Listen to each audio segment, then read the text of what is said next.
हरि ओम तत्सत्। लोकविरामं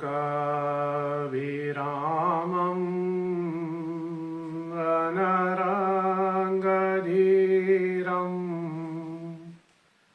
राजीवनेत्रं रघुवंशनाथं कारुण्यरूपं करुणाकरं त्वां श्रीरामचन्द्रं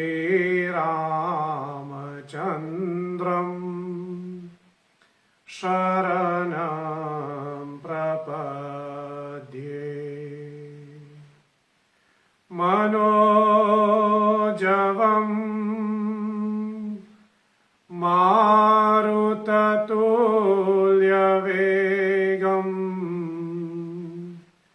जितेन्द्रियं बुद्धिमतां वरिष्ठं वातात्मजं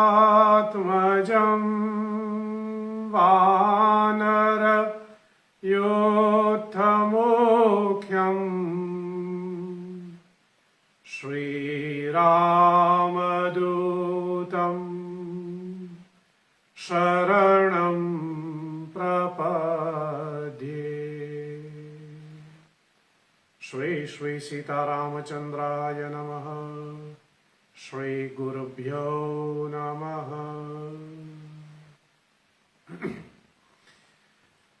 सिया राम जय राम जय जय राम। सिया राम जय राम जय जय राम। सिया राम जय राम जय जय राम। सिया राम जय राम जय जय राम।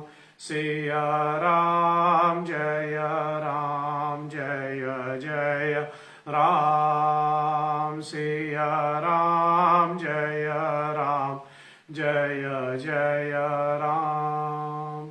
सिया राम जय राम जय जय राम। सिया राम जय राम जय जय राम।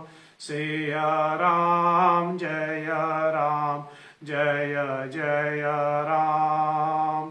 सिया राम जय राम जय जय Ram.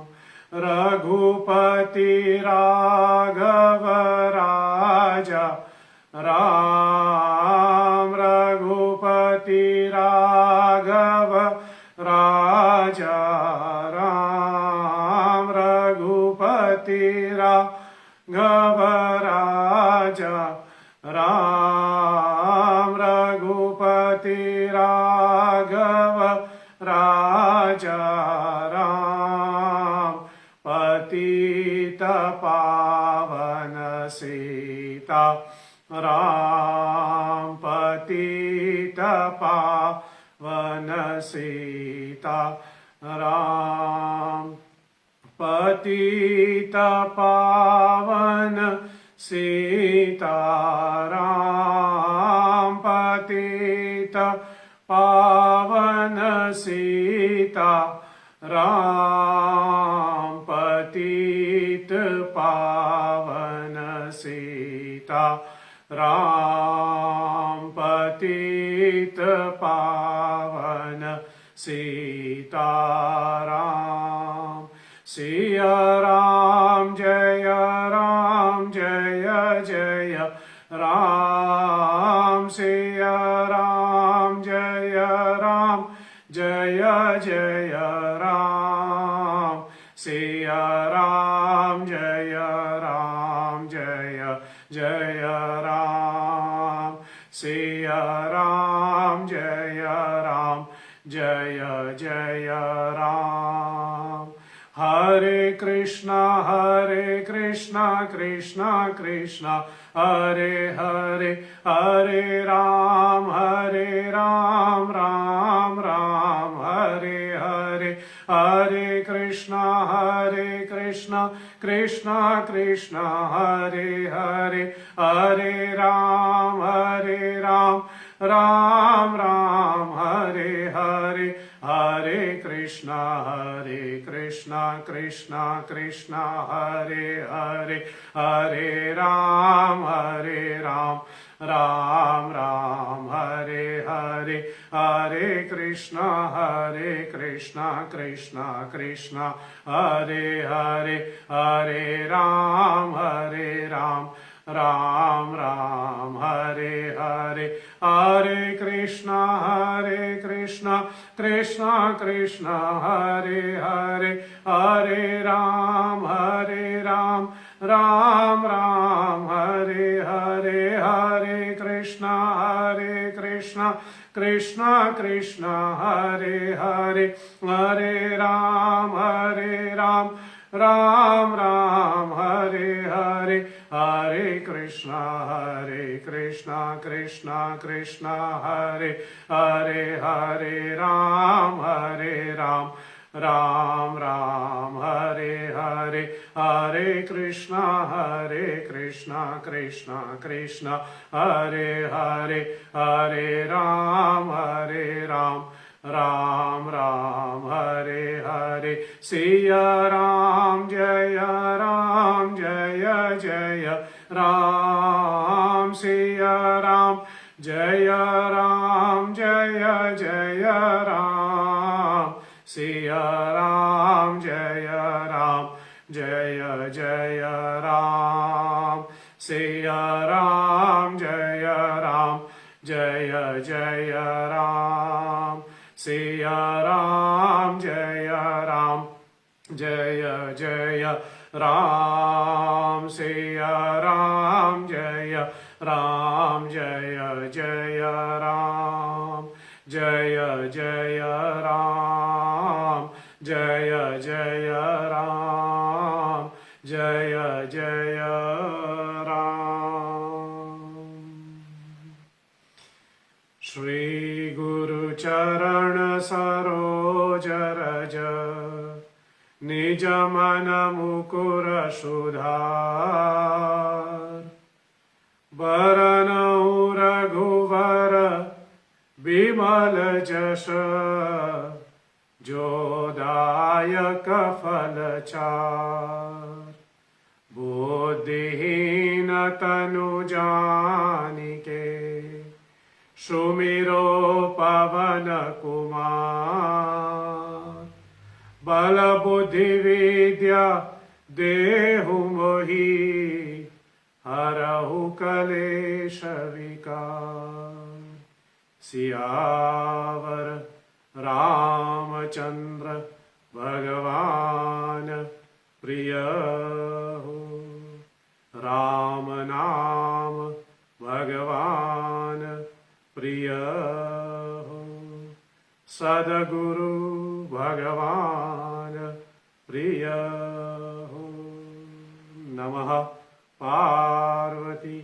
Pataye Har Har Mahadeva Har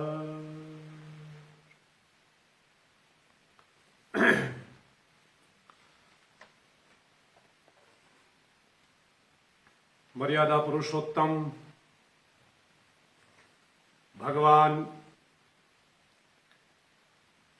Dasharath नंदन अयोध्याधिपति श्री रामचंद्र जी की अल्लाहदीनी शक्ति जनक नंदिनी जगत जननी सीता जी की जयंती के उपलक्ष्य में चल रही इस 9 दिवसीय श्री राम कथा आज इसकी चौथी रात्रि हम लोग प्रारंभ करने जा रहे हैं। चौथी रात्रि की कथा में हम लोग प्रवेश करें तब अपने ठाकुर जी को नमन करूं, श्री श्री राधा श्याम सुंदर जी, अपने इष्ट देव श्री श्री सीतारामचंद्र जी, देवादिदेव महादेव, भवानी गौरी माता को नमन करूं, भक्ति शिरोमणि भक्ति अवतार श्री हनुमान जी को नतमस्तक होकर के रामायण के आदि कवि महर्षि वाल्मीकि जी को प्रणाम करते हुए जन जन तक श्री राम कथा पहुंचाने वाले कली पावनावतार परम पूज्यपाद गोस्वामी तुलसीदास जी महाराज को वंदन करते हुए सभी प्रकट अप्रकट चेतनाओं को मैं नमस्कार करते हुए हमारे सभी आचार्यगण, पंडितगण, स्नेहीगण सबको नमन करते हुए अपनी दीक्षा एवं शिक्षा गुरु को दंडवत प्रणाम करते हुए आप सभी इस श्री राम कथा के श्रोताओं को मैं नमस्कार करते हुए आप सबों का स्वागत करता हूं और मेरी व्यासपीठ की ओर से आप सबों को जय श्री हरि। आज इस चौथे रात्रि की कथा को हम प्रारंभ करें, जिसका मुख्य विषय लवकुश हमने रखा है। लवकुश को केंद्र में रख करके सीता माता को हम इनकी जयंती के उपलक्ष्य में इनकी श्री चरणों में लवकुश के निमित्त कुछ सात्विक तात्विक प्रामाणिक चर्चा हम लोग कर रहे हैं। परम पूज्यपाद गोस्वामी तुलसीदास जी द्वारा रचित श्री रामचरितमानस एवं अन्य ग्रंथों को आधार बना करके आज की प्रसंग को मैं आरंभ करूं, उससे पूर्व कल की कथा के अंतर्गत आपकी एक जिज्ञासा मेरे पास आए हैं, आपका एक प्रश्न मेरे पास आए हैं, जिसका थोड़ा मैं इसके विषय में कुछ कह करके तब हम लोग कथा के मुख्य विषय में प्रवेश करें। आपने पूछा कि हाँ, आपने लिखा, जय श्री हरि बाबा जी, आपने कहा है कि सात्विक, राजसिक और तामसिक यज्ञ होता है। तो माय क्वेश्चन इज कि हमें कैसे पता चलेगा कि हम सात्विक, राजसिक या तामसिक यज्ञ कर रहे हैं? कृपया करके स्पष्ट कीजिए। धन्यवाद। बड़ी अच्छे प्रश्न है। वैसे प्रश्न सभी अच्छा ही होता है, मैं हरदम कहता रहता हूं। कल भी हमने चर्चा की, स्मरण है, भगवान परशुराम के निमित्त इनके त्रिकोण साधना की हम चर्चा करते हुए हमने आपके सामने रखा था, आपको बताया था कि भगवान परशुराम 3 साधनाएं करते थे, नहीं करते हैं, अभी भी हैं, चिरंजीवी के रूप में। यज्ञ, दान और तप, जिसका मैंने कल चर्चा की और मैंने यह भी निवेदन किया था कि ये 3 साधनाएं अपनाने योग्य है। कोशिश करना चाहिए कि हम भी ये 3 साधनाएं करें। हालांकि संस्था की तरफ से हम हरदम कहते हैं हमारी त्रिकोण साधना है जपा, सेवा, स्वाध्याय, लेकिन व्यक्तिगत तौर पे भी यदि संभव हो तो ये त्रिकोण साधना भी अपनाने की कोशिश करें। यज्ञ, दान और तप। तो आपने पूछा, फिर मैंने बताया कि सात्विक, राजसिक और तामसिक यज्ञ होता है। पहले आपकी प्रश्न का जवाब दूं, उससे पहले मुझे लगता है कि समझना चाहिए कि सात्विक यज्ञ, राजसिक यज्ञ और तामसिक यज्ञ का मतलब क्या होगा। रामचरितमानस में, श्री राम कथा में तीनों के तीनों यज्ञ का उल्लेख हुआ है। सात्विक यज्ञ उसको कहें जो जगत कल्याण के लिए किया जाता है, जो सबके हित के लिए किया जाता है, इसको सात्विक यज्ञ कहते हैं। और राम कथा में यदि कहें सात्विक यज्ञ महामुनि विश्वामित्र ने किया, वह सात्विक यज्ञ इसलिए कहला जा सकता है क्योंकि महामुनि विश्वामित्र के उस यज्ञ की रक्षा स्वयं भगवान राम करने के लिए प्रस्थान करते हैं। जिस यज्ञ की रक्षा स्वयं रामचंद्र जी करते हैं, जिस यज्ञ की रक्षा स्वयं रामचंद्र जी के छत्र छाया में हो रहे हैं जगत कल्याण के लिए, वह सात्विक यज्ञ कहलाते हैं। इसका मतलब है सात्विक यज्ञ। राजसिक यज्ञ का मतलब होगा जो हम किसी स्पेसिफिक रीजन के लिए करें, वो यज्ञ जो हम किसी विशेष उपलब्धि के लिए हम लोग कर रहे हैं, for a specific reason, to achieve something in particular, for certain achievements, इसको हम कहते हैं राजसिक यज्ञ। रामचरितमानस में उल्लेख, महाराज दशरथ जो पुत्र प्राप्ति के लिए पुत्र कामेष्टि यज्ञ कराते हैं, इसको हम राजसिक यज्ञ कह सकते हैं। पुत्र प्राप्ति के लिए यज्ञ किया गया, फॉर अ स्पेसिफिक रिजल्ट, इसको राजसिक यज्ञ कहते हैं।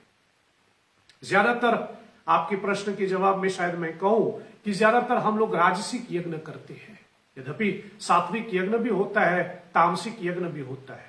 हाँ, आपके प्रश्न में का जवाब तो शायद ये होगा कि आपको पता होना चाहिए कि आप ये यज्ञ क्यों कर रहे हैं। अगर जगत कल्याण के लिए आप कर रहे हैं तो ये सात्विक यज्ञ कहलाते हैं। अगर आप अपने हित के लिए कर रहे हैं, for some personal benefits, then this is rajasic yajna. कभी कभी जैसे लोग कहते हैं घर में सुख शांति हो, इसके लिए हम लोग यज्ञ कर रहे हैं, घर को थोड़ा पवित्र करें, इसके लिए यज्ञ हो रहे हैं, या किसी को कुछ प्राप्ति करना है तो उसके लिए यज्ञ हो रहे हैं। अपने ग्रहों की शांति करने के लिए हम लोग शनि यज्ञ करते हैं, राहु यज्ञ करते हैं, तो ये राजसिक यज्ञ कहलाते हैं, because it is for specific motive. फिर तामसिक यज्ञ। तामसिक यज्ञ का एक अर्थ मैं निकाल लूं जो दिखावे के लिए होता है, टू शो ऑफ, या फिर शायद ये भी कहें कि तामसिक यज्ञ उसको कहे जा सकते हैं जो दूसरों की हानि के लिए किया जाता है, to cause harm to others. This is rajasic, this is tamasic yajna, sorry, this is tamasic यज्ञ जो हम दूसरों को कष्ट देने के लिए कर रहे हैं या फिर दिखावे के लिए कर रहे हैं। और शायद इसमें यह भी जोड़ दूं, जब हम अपवित्र वस्तु को आहुति में देते हैं। यज्ञ में कौन कौन से आहुति दिया जाता है यह भी बहुत जरूरी है। कौन से लकड़ी से हम लोग यज्ञ करें यह भी बहुत जरूरी है। जो घी हम अर्पण कर रहे हैं वो घी कैसा होना चाहिए, वो मतलब पवित्र है कि अपवित्र है, ये सब जो हम आहुति देते हैं ये इसके ऊपर निर्धारित होते हैं कि हम राजसिक यज्ञ कर रहे हैं कि तामसिक यज्ञ कर रहे हैं। और रामकथा के आधार पे मैं कहूं, महाराज प्रजापति दक्ष जो शो ऑफ करने के लिए, दिखावा करने के लिए और भगवान शंकर को नीचा दिखाने के लिए, या फिर यूं कहे भगवान शंकर का अपमान करने के लिए प्रजापति दक्ष यज्ञ का आयोजन करता है। आप ये कथा बड़ी प्रचलित है, सभी जानते हैं, बालकांड में इसकी चर्चा हुई, जहां पर सती माता अपने शरीर को भस्म करती है। वह यज्ञ तामसिक यज्ञ है क्योंकि दिखावे के लिए हो रहा था, किसी का अपमान करने के लिए हो रहा था। और शायद तामसिक यज्ञ में मैं कहूं लंका कांड की प्रसंग, जो इंद्रजीत बैठ करके यज्ञ कर रहा था जिसमें वो भैंसे की आहुति देते थे, ये तामसिक यज्ञ है। उसका उद्देश्य तामसिक है, तमोगुण। सो राजसिक यज्ञ, सात्विक यज्ञ जगत कल्याण के लिए, मात्र हमारी कर्तव्य है यज्ञ करना तो हम यज्ञ कर रहे हैं, ये सात्विक यज्ञ। राजसिक यज्ञ for some specific result, and तामसिक यज्ञ जब हम लोग दिखावे के लिए करते हैं या फिर जब हम अशुद्ध आहुति देते हैं, इसको तामसिक यज्ञ कहते हैं। Now coming to your question, फिर मैं कहूं, आपने पूछा कि हमको कैसे पता चलेगा कि हम सात्विक, राजसिक या तामसिक यज्ञ कर रहे हैं, तो सीधा सा जवाब मेरे पास ये होगा कि you should know why you are performing that yajna. एक तो ये है कि वो यज्ञ किस उद्देश्य से हो रहे हैं। अगर जगत कल्याण के लिए है या फिर किसी व्यक्तिगत लाभ के लिए है या फिर आप किसी को नुकसान पहुंचाने के लिए यज्ञ कर रहे हैं, तो आप अपनी समझ के अनुसार इसको लगा सकते हैं। या फिर ये भी मैं कहूं, यदि नियम अनुसार नहीं है, if it is not according to the rituals, जैसे कभी कभी मैं किसी की आलोचना नहीं कर रहा हूं, but I am just trying to bring that to you attention. Please try to give attention to this. बहुत बार मैं देखता हूं लोग जब यज्ञ करते हैं, खासकर जब मंदिरों में पूजा आदि आयोजित करते हैं, तो कभी कभी एक चीज उसके ऊपर, मतलब तीन चीजें इसके ऊपर मैं आपकी ध्यान आकर्षित कर लूं। पहला, जो ये क्रिया होती है यहाँ कि थोड़ा थोड़ा आकर के ये आहुति दे, फिर सबको बारी बारी आकर के आहुति दे, ये नियम के विरुद्ध है। जब आदमी यज्ञ के लिए बैठता है, so he or she should be sitting to that yajna from the beginning till the end. ऐसा नहीं कि थोड़ा आहुति दिया, फिर वो गया अपनी जगह पर बैठने के लिए, फिर दूसरा आया, फिर आहुति दिया, फिर वो गया अपनी जगह पर बैठने के लिए, फिर दूसरा आया, फिर वो आहुति दे, फिर वो अपनी जगह पे जाए। This is not the principle. सबको बैठ करके यज्ञ करना है, पूरा यज्ञ from the beginning till the end. क्योंकि शुरू में संकल्प होता है, आचमन होता है, हाथ की शुद्धि होते हैं। और दूसरा शायद मैं आपकी ध्यान आकर्षित कर लूं कि जब हम आहुति देते हैं, हमारा जो हाथ होता है, it should be equal to our nabhi, हमारी नाभि के बराबर होना चाहिए, तब हम आहुति देते हैं। अब अगर हम ऊपर बैठ रहे हैं यज्ञ कुंड पे, तो वह यज्ञ कुंड हमारे पैर के नीचे आ जाते हैं, हमारे पैर के बराबर आ जाते हैं। Try to imagine you are sitting on a chair, specially इसके ऊपर भी आपका ध्यान आकर्षित करूं, बहुत से लोग प्लास्टिक के कुर्सी पे बैठ करके आहुति देता है, जो कि नियम के विरुद्ध है। So if you are sitting on a chair, तो यज्ञ कुंड कहां होगा? वो आपके पैर के नीचे होगा। ये भी नियम के विरुद्ध है। और तीसरा, पता होना चाहिए कि आहुति देते समय हमारे हाथ कैसा होना चाहिए और किस ढंग से हमें आहुति देना चाहिए। बहुत बार लोग आहुति सही उंगली से पकड़ करके आहुति नहीं देते। मौके का फायदा उठा करके मैं फिर से वही कहूं, फॉलो द भक्ति साधना कोर्स। उसमें एक पूरा एक मॉड्यूल जैसे कहे, एक पूरा भाग यज्ञ के ऊपर भी है। So you can understand how to perform yajna, which is very important. यज्ञ के बहुत नियम है, मैं और विस्तार से नहीं जाऊंगा, नहीं तो बहुत लंबा हो जाएगा। वैसे समय बहुत कम पड़ जाते हैं। मुझे एक श्रोता ने मैसेज करके भेजा है कि समय कैसे बीत जाते हैं खबर ही नहीं है। ये तो सही बात है।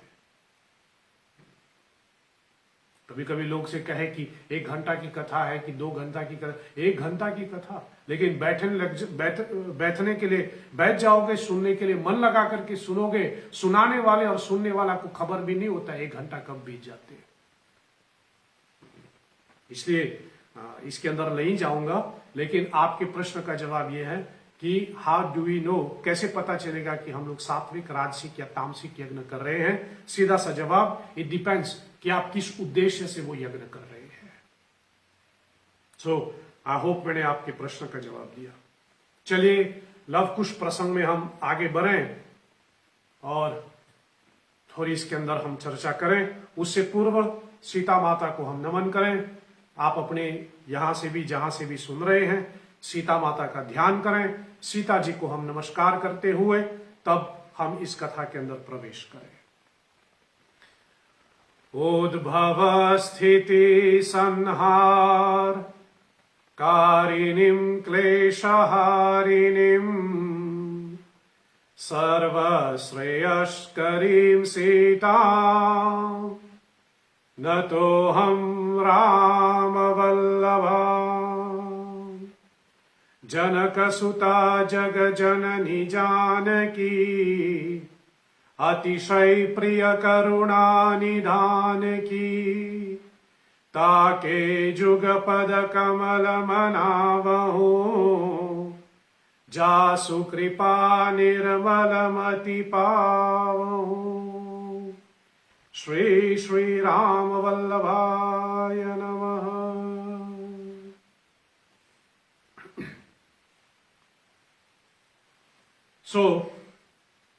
सीता जी के चरित्र में हम प्रवेश करें।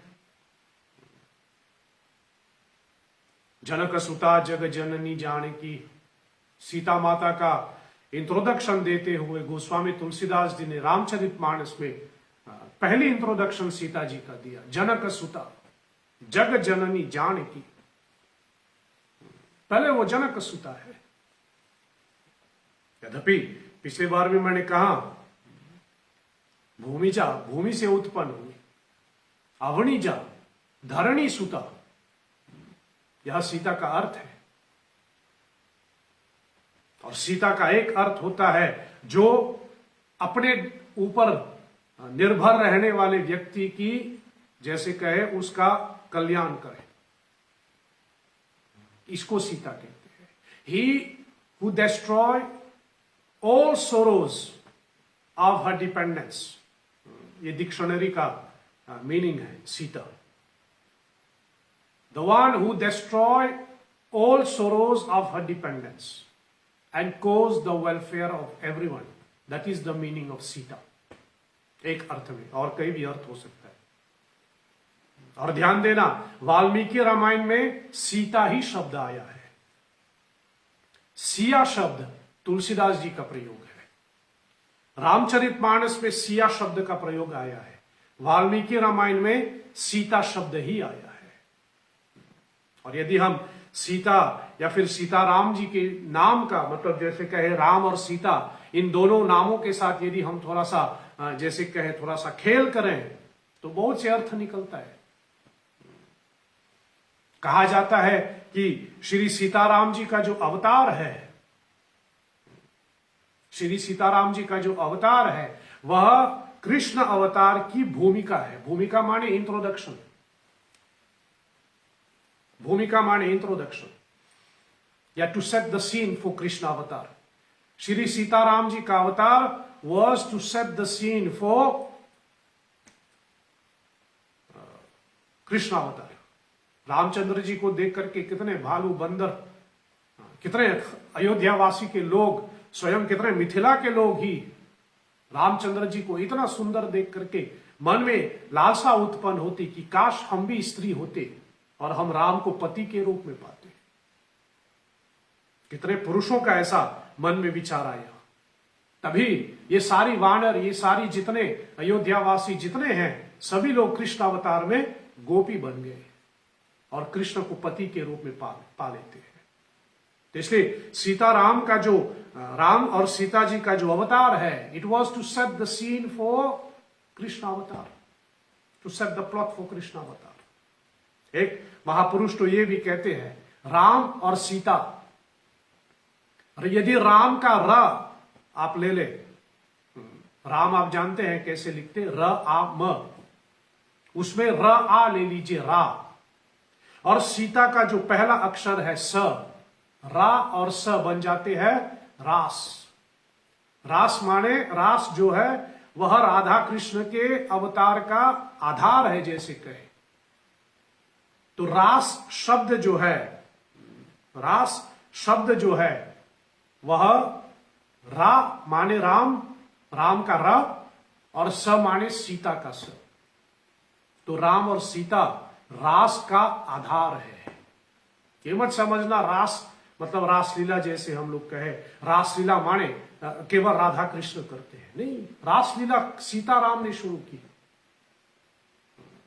जैसे हम लोग कभी कभी थोड़ा इसको मॉडर्न भाषा में कहूं, रिहर्सल तो राम अवतार में हुआ, पूरा मंचन कृष्ण अवतार में हुआ।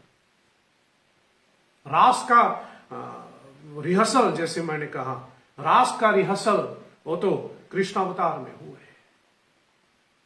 और पूरा मंचन, पूरा मतलब रास सॉरी, रास का रिहर्सल राम अवतार में हुए और पूरा रास कृष्ण अवतार में नाचे गए।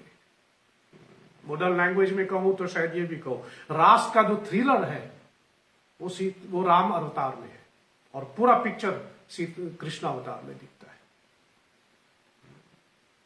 कई कई बुद्ध पुरुष तो ये भी कहते हैं राम सीता का एक अर्थ होता है राम का जो र होता है, राम का जो र होता है वो तो रही है, वो तो राम ही है। मतलब जब हम लोग राम लिखते हैं र आ म, उसमें जो रा है वो तो राम ही है। म का मतलब होता है मैथिली, म का मतलब होता है मैथिली, यानी सीता जी का नाम। तो राम शब्द का उच्चारण करते हुए हम एक ही नाम में राम जी का भी नाम ले रहे हैं और सीता जी का भी नाम ले। तभी तुलसीदास जी कहते गिरा अरत जल बीच गिरा जलत अर बीच सम कही अभिन्न न भिन्न। सिर्फ कहने में ये अलग है, बाकी कोई अलग नहीं है। राम और सीता एक ही है। तो रा माने राम और म माने मैथिली। और वैसे ही सीता शब्द में जो है उसमें तो 3 अक्षर है, वहां तो 2 अक्षर है, रा और म। लेकिन सीता में स ई त आ मतलब 4 अक्षर उसमें आते हैं। स का मतलब होता है सूर्यवंशी राम। सीता शब्द में स का अर्थ होता है सूर्यवंशी राम। ई का मतलब होता है इक्ष्वाकु राम, जो इक्ष्वाकु वंश में उत्पन्न हुए, इक्ष्वाकु राम। त का मतलब होता है तपस्वी राम, त का मतलब होता है तपस्वी राम। और आ का मतलब होता है अयोध्या नरेश राम। तो राम में तो सीता ही समाया गया है। राम शब्द में सीता का अर्थ और सीता शब्द में राम का अर्थ निकलता है। बड़ा प्यारा निवेदन है संत महात्मा का। स माने, मैं फिर से दोहराऊं, स माने सूर्यवंशी राम, स ई माने इक्ष्वाकु राम, स ई सी, ई माने इक्ष्वाकु राम, त माने तपस्वी राम और आ माने अयोध्या नरेश राम। तो इससे बन जाते हैं सीता। इसलिए कई कई जैसे मैं कह रहा हूं, संत महापुरुष कहते हैं राम का मतलब क्या है। कभी जैसे कहे सीताराम के मतलब रामचंद्र जी और सीताराम जी के भक्तों से पूछो राम का मतलब क्या है, तो वो कहता है राम का मतलब होता है सीता और सीता का मतलब होता है राम। राम मीन्स सीता और सीता मीन्स राम। दोनों एक दूसरे से इतना जुड़ा हुआ है। और सीता जी के एक नाम ये भी आते हैं हिरणी। हिरणी माने गोल्डन डियर, तभी तो रामचंद्र गोल्डन डियर नहीं, हिरणी माने गोल्डन। और कई कई प्रसंग में तो आते हैं कि जो स्वर्ण मृग आया था रामचंद्र जी के सामने, वो कोई और नहीं सीता का ही रूप है। अलग अलग रूप से अलग अलग ढंग से इसको प्रस्तुत किया जाता है। नहीं तो रामचरितमानस में भी तो आता है कि मारीच का रूप है, लेकिन कथा भक्तगण अपने ढंग से वो रखते हैं। लेकिन सीता जी गोल्डन की मतलब गोल्डन कॉम्प्लेक्शन थी, इसलिए तो रामचंद्र जी ने बाद में सीता जी की स्वर्ण मूर्ति बनाई। जब अश्वमेध यज्ञ करना था, स्वर्ण मूर्ति बनाई। ये लवकुश की शायद कल या परसों लवकुश जब आते हैं अयोध्या रामचंद्र जी को राम कथा सुनाने के लिए, इसमें इसकी चर्चा है। ये इसको हम लोग रख देते हैं अभी, नहीं तो आगे फिर समय नहीं मिलेगा। तो सीताराम कहने में अर्थ अलग अलग है, लेकिन सीताराम वैसे दोनों एक ही है। कल की कथा में मैंने आपको बताया सीता जी गर्भवती हुई तो बात अयोध्या से निकल करके मिथिला भी पहुंचे पशु पक्षियों के द्वारा, फिर गीध के द्वारा समुद्र लांग करके यह खबर पहुंची लंका में।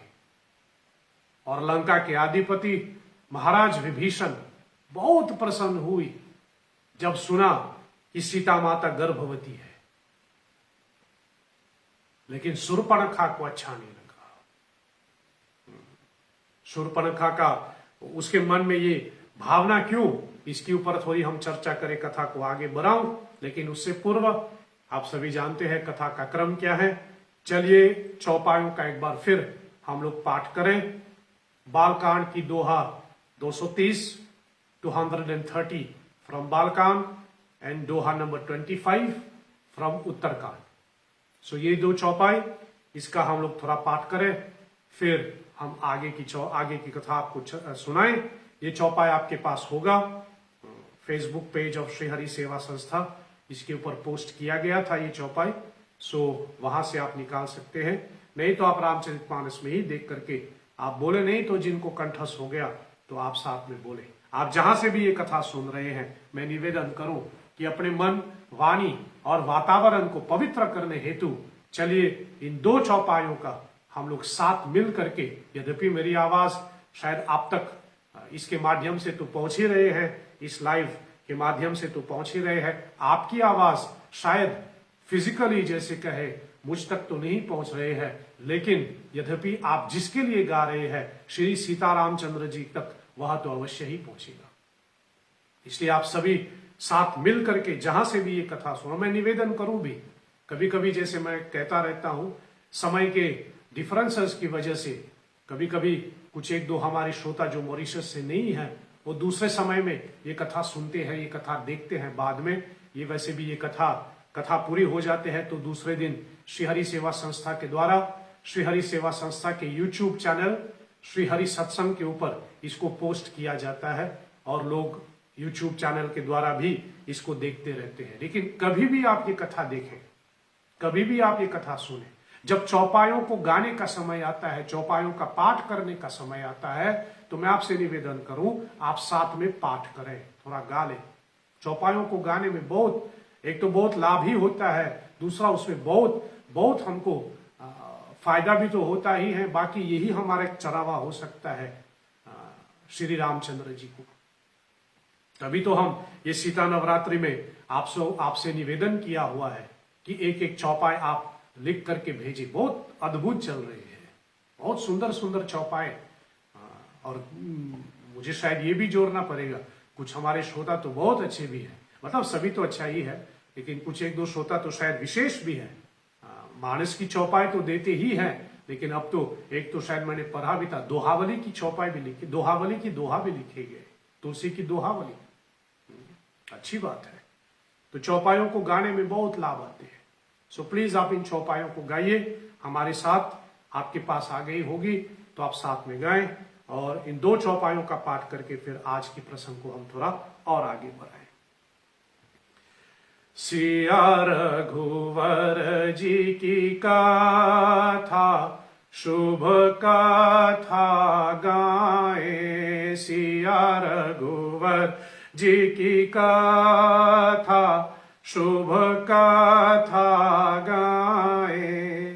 मंगल भवन अमंगल हारी, मंगल भवन अमंगल हारी। द्रवहु सो दशरथ अजिर बिहारी, द्रवहु सो दशरथ अजिर बिहारी। मंगल भवन अमंगल हारी, मंगल भवन अमंगल हारी। द्रवहु सो दशरथ अजिर बिहारी, द्रवहु सो दशरथ अजिर बिहारी। सुंदरता कहूँ सुंदर करई, सुंदरता कहूँ सुंदर करई। छवि गृह दीप शिखा जनु बरई, छवि गृह दीप शिखा जनु बरई। सब उपमा कवि रहे जुठारी, सब उपमा कवि रहे जुठारी। केहि पत तरऊ विदेह कुमारी, तेहि पत तरऊ विदेह कुमारी मंगल भवन अमंगलहारी द्रवो सो दशरथ अजीर बिहारी मंगल भवन अमंगलहारी द्रवो सो दशरथ अजीर बिहारी मंगल भवन अमंगलहारी द्रवो सो दशरथ अजीर बिहारी मंगल भवन अमंगलहारी द्रवो सो दशरथ अजीर बिहारी अहनिशि विधि मनावत रही अहनिशि विधि मनावत रही श्री रघुवीर चरण रति चाहि श्री रघुवीर चरण रति चाहि दुई सुत सुंदर सीता जाय दुई सुत सुंदर सीता जाय लव कुश वेद पुराण न गाए लव कुश वेद पुराण न गाए दुई सुत सुंदर सीता जाए दुई सुत सुंदर सीता जाए लव कुश वेद पुराण न गाए लव कुश वेद पुराण न गाए मंगल भवन अमंगलहारी मंगल भवन अमंगलहारी द्रवो सो दशरथ अजीर बिहारी द्रवो सो दशरथ अजीर बिहारी मंगल भवन अमंगलहारी द्रवो सो दशरथ अजीर बिहारी दुई सुत सुंदर सीता जाए दुई सुत सुंदर सीता जाए लव कुश वेद पुराण न गाए लव कुश वेद पुराण न गाए लव कुश वेद पुराण न गाए लव कुश वेद पुराण न गाए। जय जय सिया राम जय जय सिया राम जय जय सिया राम।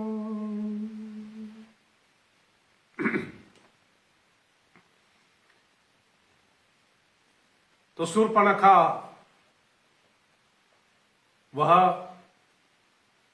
उनको अच्छी नहीं लगी जब खबर आई कि सीता जनक नंदिनी गर्भवती है। इसके पीछे कारण कहीं भी हो सकता है। वह पहले राम को पति के रूप में पाना चाहते थे, जिसकी वजह से शायद थोड़ी ईर्ष्या उत्पन्न हुई और कहीं ना कहीं सीता जी के प्रति उनका जो आकर्षण तो नहीं कहे लेकिन ईर्ष्या शायद कहे, इसकी वजह से वह सीता जी की गर्भवती होने की खबर सुनकर के अप्रसन्न हुए और शूर्पणखा को कहीं ना कहीं ये भी लगता था, उनको ये भी लगते थे कि सीता जी की वजह से राम ने उनको अपनाया, सीता जी की वजह से राम ने उनका परित्याग किया, ऐसा उनके मन में आया। सो कल मैंने आपको बताया शूर्पणखा भेष बदल करके अयोध्या में पहुंचती है। She reach Ayodhya disguised as the makeup woman, एक मतलब जो श्रृंगार आदि कराते हैं ऐसे रूप धारण करके वह अयोध्या जी में पहुंची और कैसे भी करके उसने अपना रास्ता बना करके वो सीता जी के महल में पहुंचे, जहां सीता जी अपनी दासियों के साथ विराजमान थे। वहां पहुंच करके शूर्पणखा दासियों से गुल मिल करके थोड़ा सीता जी के सामने भी मतलब थोड़ा सबसे मिलजुल करके उसने जानबूझ के बात वहां तक ले गए। जब उनसे पूछे गए कि आप कहां से हैं, कहां से आए हैं, सीधा सीधा तो नहीं बताया, लेकिन फिर उसने जैसे कहे थोड़ा उल्लेख किया है, शी जस्ट मेंशन, थोड़ा जिक्र किया है कि मैं काफी समय तक हमने लंका में काम किया है। I was working for some time in Lanka, ऐसा उसने परिचय दिया। और ऐसा बोलने के तुरंत बाद उसने वहां के दासियों से भी कहा, जानते हो ना लंका कहां पर है? You know where is Lanka, you know the place Lanka.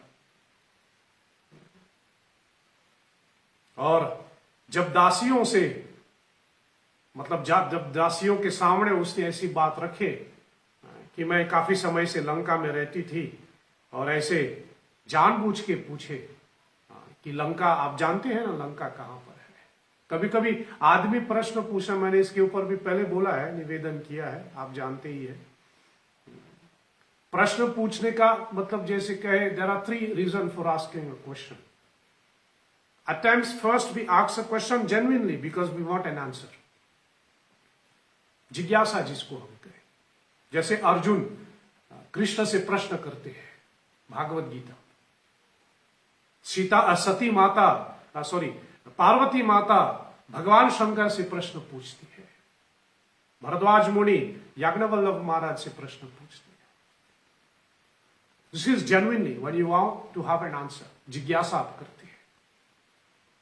लेकिन एक दूसरा प्रश्न पूछने का एक दूसरा उद्देश्य ये भी होता है, there is another reason of asking a question, कि आप सामने वाले को चैलेंज करना चाह रहे हैं, मतलब सामने वाले को आप टेस्ट करना चाहते हैं, जवाब देने वाले का आप टेस्ट करना चाहते हैं, उसको कितना पता है। जवाब देने वाले को उसका टेस्ट करें, हाँ, उसका मतलब जैसे कि उसको परख ले, टू टेस्ट दैट पर्सन कि उनको कितना आता है। और बहुत बार ऐसा देखने को मिलता है। द सेकेंड कैटेगरी इज कि जब आपके पास जवाब है तभी आप प्रश्न पूछते हैं,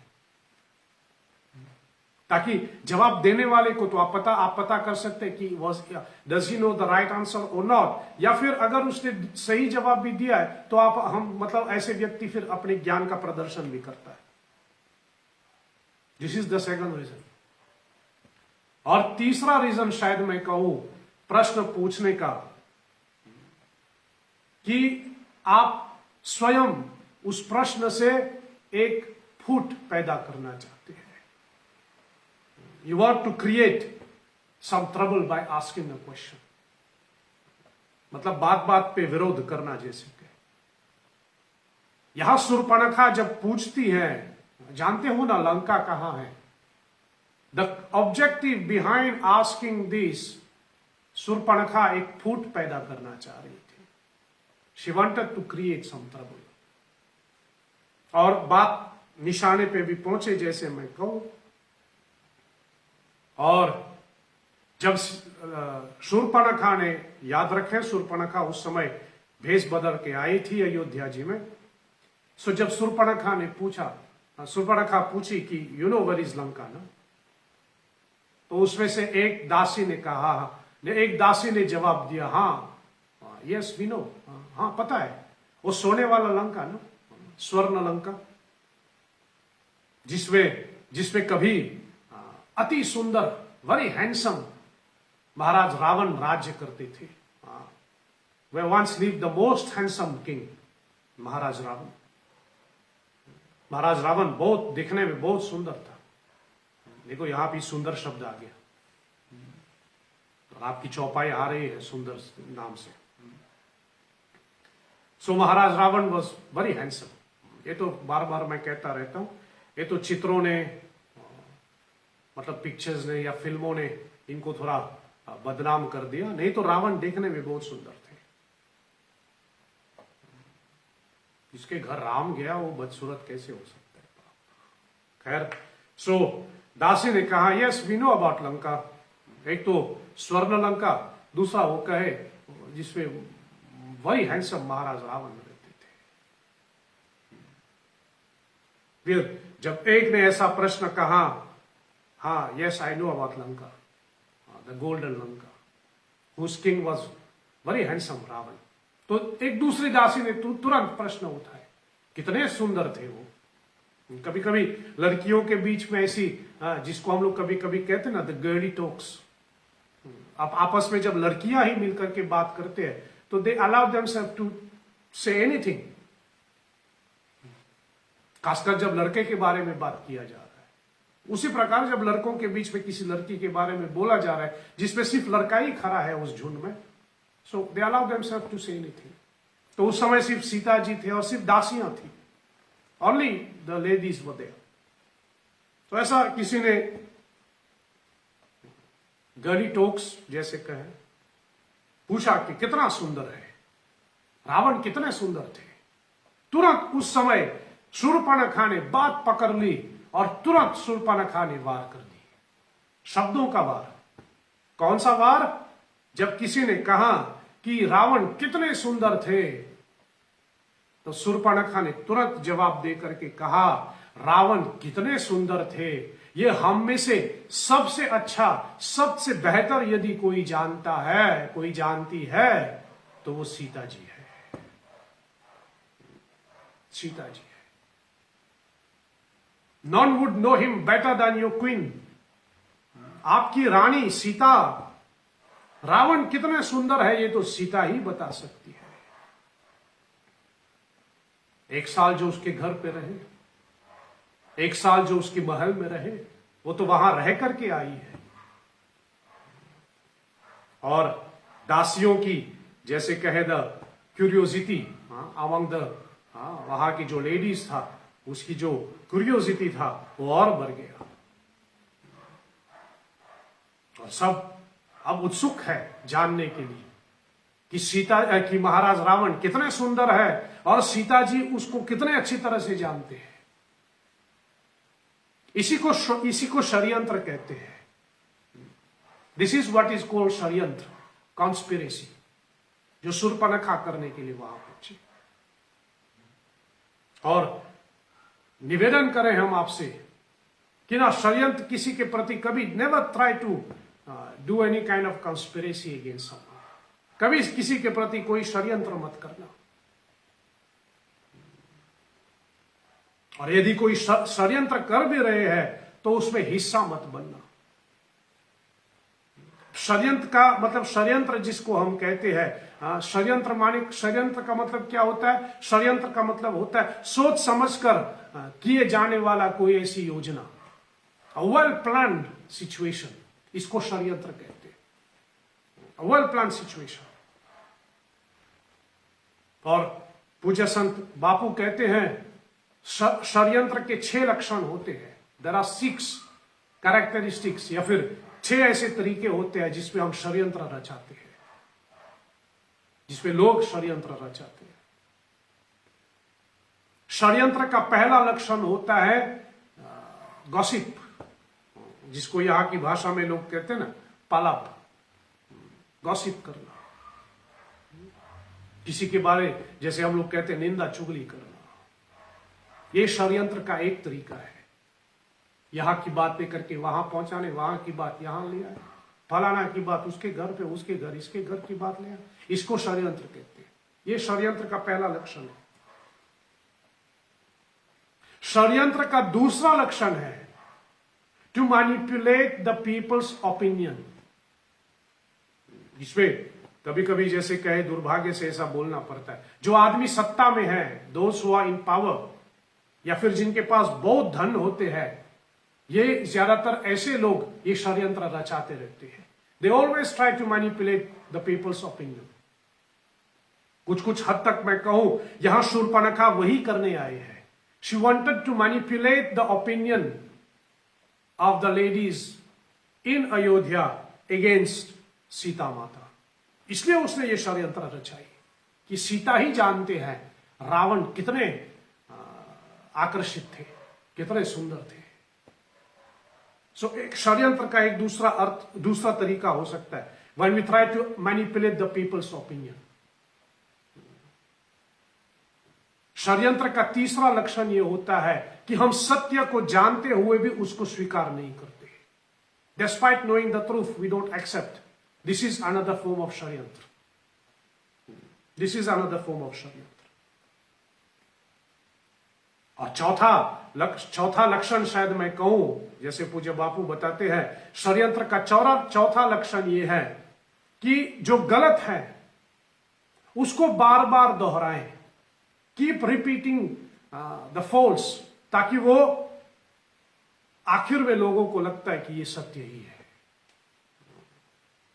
बहुत से लोगों को ऐसा लगता भी है कि झूठ को बार बार बोले ना तो वो सत्य माने जाते हैं, मतलब आखिर में वो सत्य हो ही जाते. ये षड्यंत्र है. अगर कोई व्यक्ति एक झूठ को बार बार बोल रहे हैं ताकि लोग उसको सच समझें, तो ये षड्यंत्र है, प्रपंच जिसको कहते हैं. षड्यंत्र का एक और तरीका यह होता है कि किसी के विश्वास के ऊपर टू क्रिएट डाउट, किसी के विश्वास के ऊपर उसके मन में शंका उत्पन्न करना. कभी कभी होता है कि कोई ऐसा पूजा करता है, मैं तो सिर्फ अपने क्षेत्र में बोल रहा हूं, तो कभी कभी होता है कि कोई पूजा करता है, फिर दूसरा कोई वहां पहुंचे तो बोले, अरे तू ऐसा कर रहा है, ये तो ऐसा नहीं, ऐसा होना चाहिए था, मैं तो ऐसा जानती हूं, ये ऐसा नहीं चलाना चाहिए, तो वैसा करना चाहिए था. ये षड्यंत्र है, ये षड्यंत्र है. या तू फलाना को गुरु मानता है, अरे वो तो ऐसे है, वो तो वैसे है, इसको गुरु मानते हो. कभी कभी तो लोग ये भी, अरे रामायण पढ़ते हो, रामायण में क्या लिखा है, रामायण में क्या रखा है उसमें. या कभी कभी लोग कहते हैं ना, ये तुम्हारे हिंदू धर्म में ऐसा है, वैसा है, वैसा है, इसको छोड़ो. ये षड्यंत्र है. To create doubt about your belief, this is also shadyantra. जो आपके विश्वास के ऊपर आपके मन में शंका उत्पन्न करने के लिए आए हैं, they are creating doubt on your belief. इसको समझ लेना कि वो आपके प्रति षड्यंत्र रच रहे हैं. और चौथा शायद मैं कहूं, ये भी उसमें जोड़ दूं, षड्यंत्र उसको कहते हैं कि हम किसी के मन में एक वहम उत्पन्न करता है ताकि उसमें हमारा फायदा हो. किसी के मन में वहम उत्पन्न करना, to create an illusion for his personal gain, this is called shadyantra. बहुत जल्दी मैं आपको कहानी सुनाता हूं, समय बीत गया, लेकिन बहुत जल्दी मैं आपको कहानी सुनाता हूं. एक व्यक्ति एक बकरा लेके जा रहा था. वो बकरा खरीद करके, बकरा लेकर के, वो बकरा लेकर के, द गोट, बकरा को लेकर के वो जा रहा था. रास्ते पे 3 जन खड़े थे. 3 व्यक्ति ने देखा और उनको वो बकरा अच्छा लगा, and they wanted to have that goat. वो उसको पाना चाहते थे. तो लोगों ने षड्यंत्र रचा. क्या किया, पहला व्यक्ति वहां गया, उस जो बकरा लेके जा रहे हैं, so the first man came और उनसे मिला और उनको देख करके बोला, अरे तेरे हाथ में जो कुत्ता है बड़ी सुंदर लगता है ये कुत्ता. तो वो बकरे वाला आदमी बोलता है, अरे भाई ये कुत्ता नहीं, ये बकरा है. तो उसने कहा, अरे क्या बोलते हो, ये बकरा नहीं, ये कुत्ता है, दिस इज अ डॉग. अब बाकी तुझे नहीं मानना है तो तू मान, लेकिन मैं तो जानता हूं ये कुत्ता है. तू उसको बकरा बोलता है, ये तो तेरी निजता है, लेकिन ये तो है कुत्ता. ऐसा कह करके वो चला गया. वो आदमी, बकरे वाला आदमी आगे चला तो दूसरे उसी झुंड में जो 3 व्यक्ति था, दूसरा व्यक्ति उसके सामने टपका. बोले, भाई एक बात पूछूं तेरे से. बकरे वाले ने पूछा. पूछे. बोले, ये कुत्ते का जो, जैसे कहते हैं ना, द ब्रीड, ये किस जात की कुत्ता है, ये कुत्ता का कौन सी श्रेणी आते हैं, ये कौन सी मतलब जाति का कुत्ता है. तो बकरे वाले ने कहा, अरे भाई ये कुत्ता नहीं ये बकरा है। बोले नहीं दो, ये तो बकरा नहीं ये तो कुत्ता है, और वो भी उच्च कोटि के कुत्ता होगा, इतने हट्टा कट्टा है, ये तो उच्च कोटि के कुत्ता है, तू इसको बकरा क्यों बोल रहे? मैं तो सिर्फ इसका जात पूछने आया, अब तू इसको बकरा बोल रहा है, ठीक है, शायद तू लोगों से छिपाना चाहते हैं, इसलिए तू इस बकरे को कुत्ता बोल रहा है, इस कुत्ते को बकरे बोल रहा है सब। वो बकरे वाला बोला नहीं दो, ये बकरा ही है, कुत्ता नहीं है। ऐसा बोल करके दूसरे वाला व्यक्ति गया। तीसरा व्यक्ति उस बकरे वाले के सामने आ पहुंचे, और जब वो आगे चला तो तीसरा व्यक्ति आया तो उससे कहा, अरे भाई आपसे एक प्रश्न पूछूं? बोले हाँ। बोले ये कुत्ता कहां से खरीदा? मुझे भी ऐसा कुत्ता खरीदना है। बकरे वाला बोले, अरे हद हो गया भाई, ये कुत्ता नहीं ये बकरा है। बोले नहीं दो, ये तो कुत्ता है, आपने कहां से खरीदा? बोले मैं भी जाके वहीं से एक ऐसा कुत्ता खरीदूं, मुझे भी ऐसे कुत्ते की जरूरत है। वो बकरे वाले बोले नहीं ये बकरा है, कुत्ता नहीं है। तीसरा व्यक्ति बोले नहीं ये कुत्ता है, मुझे ऐसा ही खरीदना है, बताओ कहां से खरीदा है ये? बकरे वाले बोलते रहे कि ये बकरा नहीं ये कुत्ता नहीं ये बकरा ही है। वो तीसरा व्यक्ति इतना बोल करके गया, बोले तू बोलना नहीं चाहते, तूने ये कुत्ता कहां से खरीदा? चलो कोई बात नहीं, मैं तो चलता हूं, जाके ढूंढ लूंगा। वो तीसरा व्यक्ति गया। अब वो व्यक्ति सोचने लगे बकरे वाला कि 3 आदमी इस बकरे को कुत्ता बोल रहे हैं, ये तो सच में कुत्ता ही होगा, जिसने मुझे ये बकरा बेचा होगा शायद उसने कुत्ता ही बेचा है, मुझे बकरा कह दिया उसने, और मैं बेवकूफ इस कुत्ते को बकरा समझ करके इसको लेके जाऊं, ये तो कुत्ता ही होगा, बकरा नहीं हो। 3 आदमी इसको कुत्ता बोल रहे हैं, 3 आदमी गलत तो नहीं हो सकता। ऐसा कह करके वो बकरे वाले ने उस बकरे को वहीं छोड़ दिया, वो चला गया। बोले ये बकरा नहीं कुत्ता है। फिर पीछे वो 3 व्यक्ति आया और उसने उस बकरे को पकड़ के ले गया। इसको कहते हैं षड्यंत्र, इसको कहते हैं षड्यंत्र, to create an illusion for your personal gain, जो शूर्पणखा वहां करके करने लगे। और महाराज रावण कितने सुंदर है, ऐसा दासियों के मन में भ्रम पैदा करती है। फिर दासियां जो है वो सीता माता से पूछते हैं कि आप बताएं रावण कितने सुंदर थे, आपने तो देखा, आपने तो मतलब 1 साल लंका में रहे आप। आखिर में सीता जी, जब ये लोग बहुत ज्यादा जिद करते हैं तो सीता जी जवाब देते हैं। सीता जी कहते मैंने रावण को कभी नहीं देखा, मैंने कभी रावण को नहीं देखे, हाँ उनकी आवाज सुनी मैंने, I heard only his voice, और उनकी आहट को मैं पहचानती हूं, I can identify his footstep. हाँ लंका में रह करके मैंने सुना था कि उसके 10 सर थे, और जब दासियों ने ज्यादा जोर दिया तो दासियों ने सीता जी से कहा कि रावण के 10 सर या फिर जो भी जैसे रावण दिखता था उसका एक ड्राइंग बनाओ, उसका आउटलाइन बनाए। और सीता जी ने दासियों के जिद के आगे थोड़ा उनको खुश करने के लिए ऐसा एक रफली 10 सर वाला रावण, उसका एक ऐसा चित्र बना दिया,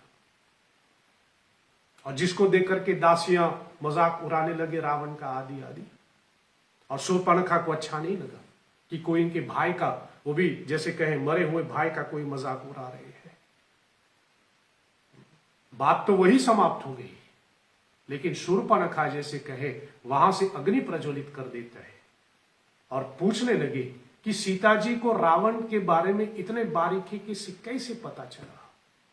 how is it that Sita has come to know about Ravan so exactly? और वहीं से ये जैसे कहे गॉसिप, ये षड्यंत्र शुरू हो गया। सीता जी को रावण के बारे में इतना कैसे पता? लोग तो कहते कि उसने रावण को नहीं देखा, अगर नहीं देखा होता तो रावण के चित्र कैसे बना दिया उसने? तभी लोगों के मन में शंका उत्पन्न हो गई, और किसी एक के कहने पे रामचंद्र जी ने सीता का बहिष्कार कर दिया। कहने का मतलब मेरा ये, मैं आपके सामने यही रखना चाह रहा था कि जो अयोध्यावासी के मन में सीता के प्रति शंका उत्पन्न हुई, वह शूर्पणखा का लगाया हुआ आग था। शूर्पणखा के कारण लोगों अयोध्या वासियों के मन में सीता जी के प्रति शंका उत्पन्न हुई और जिसके चलते फिर आखिर में रामचंद्र जी ने सीता का बहिष्कार किया। आज इस कथा को मैं यही विराम देता हूं। रामचंद्र जी ने सीता का बहिष्कार क्यों किया, वो भी सगर्भा सीता, प्रेग्नेंट सीता। राम ने उसका बहिष्कार क्यों किया, उसका परित्याग क्यों किया, राम के मन में क्या कारण है सीता का बहिष्कार करने के लिए, इसकी चर्चा मैं कल करूंगा। और थोड़ा बहुत होमवर्क के हिसाब से भी मैं आपसे कहूं, कल हम इसकी भी चर्चा करेंगे। मैंने पहले भी कहा था, Sita Mata can be classified as a single mother. वैसे मां तो मां होती है, इसमें कोई दो तुक नहीं है। हम लोग फिर अपने समझ के लिए मां को हम अलग अलग कैटेगरीज में ले आते हैं। सो मैं आपसे निवेदन करूं, कल के लिए आप चौपाइयों को तो भेजते ही रहे, आप भेजते रहे, do send the chaupai with the word sundar. लेकिन बाकी आपके मन में या फिर आपकी in your views, what are the categories of mother that we can have. एक जैसे मैंने कहा सिंगल मदर, एक तो मैंने आपको बोला, एक है one category is single mother. चलो दूसरा भी मैं ही दे देता हूं, second category can be mother in law, ये भी दूसरे कैटेगरी की मां होती है। ऐसे कितने कैटेगरी की मां हो सकती है, आप मुझे लिख करके भेजिए, मुझे मैसेज कर दीजिए या फेसबुक श्रीहरि सेवा संस्था के फेसबुक पेज पे आप भेज दीजिए, मुझे मिल जाएगा। So we try to see what are the categories of men, what are the categories of women, what are the categories of mother. कल इसकी मैं चर्चा करूं। एक सिंगल मदर मैंने बोला, मदर इन लॉ भी मैंने बोल दिया, बाकी और कितने कितने होंगे आप थोड़ा भेज दीजिए। आप सबों का विचार लेकर के फिर कल हम लोग the different categories of mother, थोड़ा इसके ऊपर भी हम चर्चा करें। चलिए आज की कथा को यही विराम देता हूं। आज भी 5 मिनट की देरी हो गया, इसके लिए आप सबों से क्षमा चाहूंगा। और आज की कथा यही विराम लेते हैं। जैसे मैं रोज कह रहा हूं, फिर से वही कहूं, कोरोना वायरस के चलते जो भी नियम दिया गया है, प्लीज आप उसका पालन करें। मास्क पहनिए, दूरी बनाए रखें, समय समय पे अपना हाथ धोते रहें। इसी में हम सबकी भलाई है, हम सब सुरक्षित रहें, इसी में देश आगे बढ़ेगा। चलिए आज के प्रसंग को यही विराम देता हूं। अंत में हम कहें, अच्युतम केशवम राम नारायणम कृष्ण दामोदरम वासुदेवम हरिम श्रीधरम माधवम गोपिका वल्लभम श्री जानकी नायकम श्री रामचंद्रम भजे। जय जय जय हनुमान गोसाई, कृपा करहु गुरुदेव की नाई। असतो मा सद्गमय, तमसो मा ज्योतिर्गमय, मृत्योर्मा अमृतम गमय। ओम सत्यम शिवम सुंदरम, ओम शांति शांति शांति। ओम श्री श्री सीतारामचंद्रार्पणमस्तु। आप सबों को साधुवाद, शुभ रात्रि, जय श्री।